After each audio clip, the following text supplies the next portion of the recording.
यो नेपाल हो जहाँ हरेक हिमालले आकाशलाई छोएर भगवानसँग कुरा गर्छ र हरेक हावाको सासमा शिवको चेतना बग्छ। हिमालहरूले आकाश छोएका छन् र हरेक हावाको सासमा शिवको नाम बग्छ। कैलाशबाट अवतरण गर्दै शिवले मानव जातिको रक्षा गर्न यो भूमि रोज्नुभयो। यही पवित्र बागमतीको किनारमा भगवान शिवले पृथ्वीलाई आफ्नो घर बनाउनुभयो।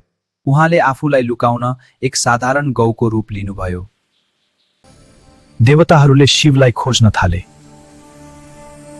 शिव धरतीभित्र विलीन हुनुभयो नेपाललाई आफ्नो घर बनाउन।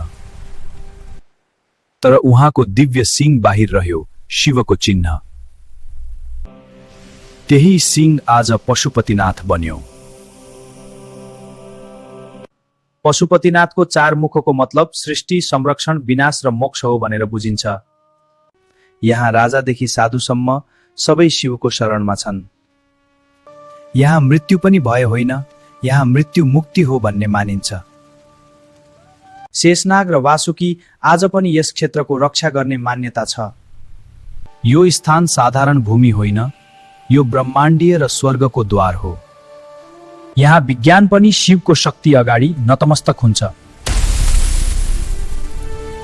पूर्णिमाको रात यहाँ देवताजन नजिक आउँछन्। प्रकाशले अन्धकारलाई पराजित गर्छ। शिव सधैँ यहाँ छन्, हरेक सासमा। नेपाल शिवको भूमि हो। हर हर महादेव, जय पार्वती। आशीर्वाद। यो केवल मन्दिर होइन, यो चेतनाको द्वार हो। मेरो बच्चाहरू शान्ति र समृद्धि पाऊ।